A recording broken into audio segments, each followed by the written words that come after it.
Ascension EAP, Recovery and Resilience, Moving Through Trauma to Growth and Well-Being.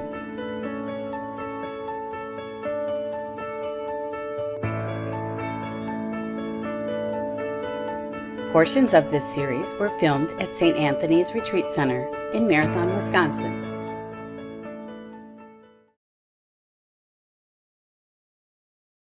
We touched a little bit last time on the idea of Maslow's hierarchy of needs, and I think it's worth just reminding people about that before we start talking about Link. That is a hierarchy. So on the bottom, in the foundation, we're talking about people's basic needs, food and water and shelter. And then the next level up, we're talking about safety and security. And I think a lot of times when we're exposed to stress, we sort of stop thinking about those things. Sometimes we go the whole day without a break or getting lunch or, things like that. So thinking about that hierarchy is a good way to remember what's necessary to build resilience. So we talked about look, we talked about listen. Link is really about teaching yourself to put the brakes on, stop the fight or flight reactions that come so naturally, and maintain a more positive state of relaxation, rest, and that's where resilience comes to us. So what are some tips? How do I do that? How can I relax? Yeah. We tend to want a magic pill for some of these things, and there's not a magic pill for really any of these things. The best way to try to find that resilient zone is in a very natural way. So deep breathing is one of them. People will, there are a number of different ways to do that, but breathe in to the count of 5, breathe out to the count of 5. Just, getting your body to kind of relax. Breathe belly breaths. We tend to breathe up here in the top of our lungs, and to breathe deeply and let our diaphragm drop so that we can breathe deeply is a great way to relax. That stimulates nerves inside our body that really do help us to relax. It's not just about the breath itself. Self-soothing is another way that we can kind of bring ourselves down from that heightened state. And things you can do there, are really very personal. They're different for everybody. So some people might like painting, artwork. They may like listening to music, looking at pictures of family members or vacations that they've been on, mementos, things like that. Things that will bring back positive, comforting memories for you. So what about those cringeworthy moments, the ones we can't seem to shake? What do we do then? Yeah, everybody's got those cringeworthy moments, and it's not hard at all to stop for a minute and bring them to the front of your mind. And I think the thing to understand about that is we're all in that place. There are things we would rather not remember the way they happened. Let yourself off the hook a little bit. We're not perfect, and everybody has things they would like to go back and maybe redo. But keeping yourself grounded, thinking about the strengths that you have, the way that you got through things is important. Give yourself credit for those things, those strengths in you that exist. Don't discount that. I think human connection is a really important part of resilience.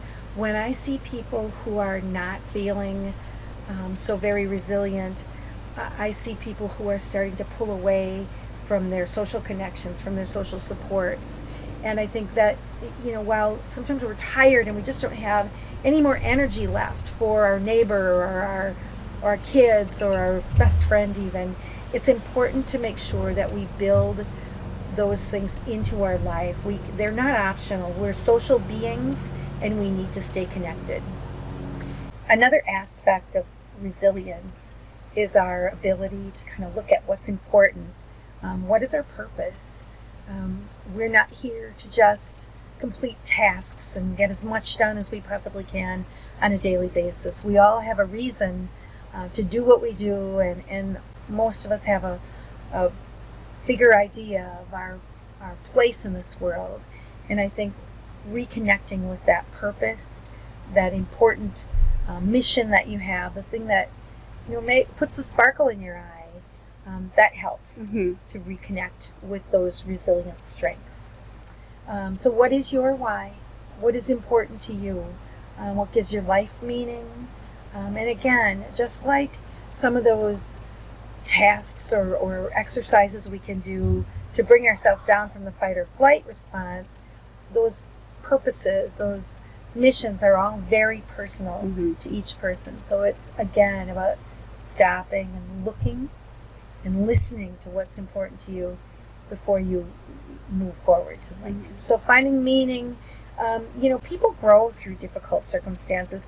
We don't become less when we've been through tough stuff. We have every opportunity to become more. And that doesn't mean it doesn't hurt. And I'm not discounting that we have to struggle at times to get back on our feet.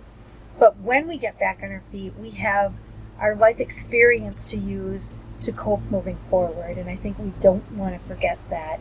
People are strong, they're resilient, they grow.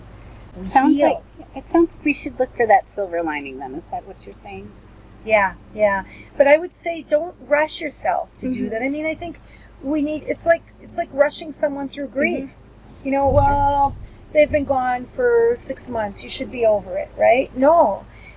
When you've dealt with something difficult, when you've been under chronic stress or some very traumatic things have happened that you've had to endure, we need to get through that time and be patient with ourselves.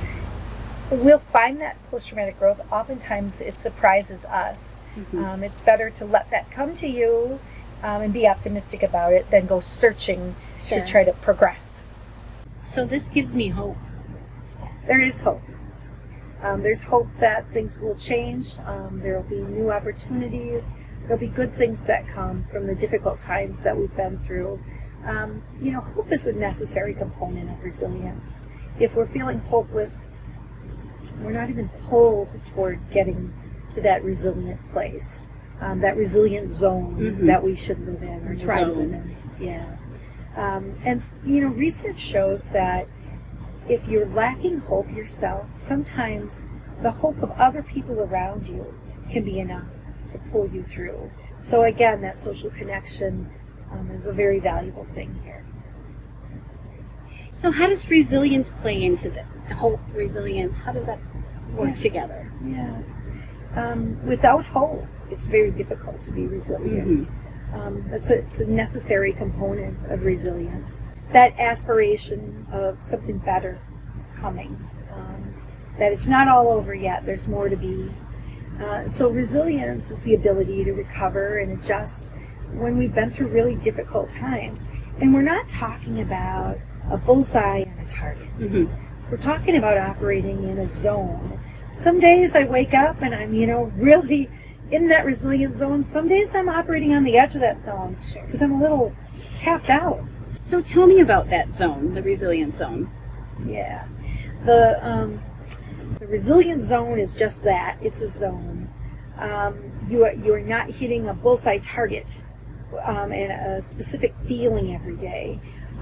It's about operating in your life with that underlying feeling of my needs are met, I feel safe, I feel there's opportunity, I have hope even when things are difficult. Some ways that we can get into that zone are some of the things that I talked about. What we want to do is sort of lessen the time and the intensity of that fight or flight response to all this stress. So it's about bringing yourself out of that sympathetic nervous system response and putting yourself in a resilient zone, which is much more of a parasympathetic, much more of a chosen place to be. You can do that in a lot of different ways. So for me, it's petting my dog. Pet your cat. Our pets are that stimulus that helps us get in the moment. Talk to somebody that you care about, or somebody who cares about you, who has hope for you. So that's social connection. Get outside, get in the sunshine. Notice nature.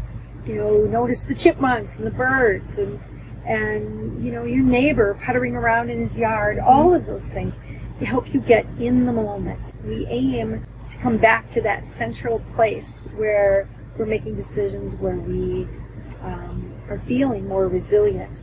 Sometimes we make decisions or are involved in situations where we don't like the outcome. Maybe it wasn't a near miss, but it was the situation didn't turn out the way we hoped it would. So maybe we have some guilt about that, or feel disengaged about that, and a little hopeless about that. It's a great opportunity to practice gratitude. Take a step back and look at the things that you can be thankful for, the things that exist in your life that you probably worked hard to put there and are grateful for on a daily basis. Sometimes we forget those things. We take them for granted, right? And finally, one of the ways that we can operate in that resilient zone is to expose ourselves to things that are inspirational and motivational. So that might be music, that might be spirituality, or some practices around that. Even things like learning new tasks, learning a new language, help us to stay in that motivated, engaged place. Healing is a natural thing. So you can expect that you have resilience already, and you will be able to come back from difficult circumstances. Most people recover very naturally. This session is a good way to get you started, give you a reminder of some of the things that you can do, but sometimes you need a little bit more than that. Yes, what if I need more? What if I've gone through all of this and I'm still, it's not enough? Yeah. That's true for some of us, and depending on the circumstance, sometimes you might feel like, I got this, I don't need any outside help.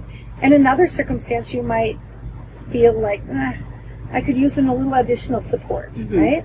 So we have a lot of resources. Our system provides a lot of resources to us. The Employee Assistance Program is a perfect example of one of those resources that is there for you to help when you just feel like you need a little bit extra support, a little bit extra resource to get back on your feet.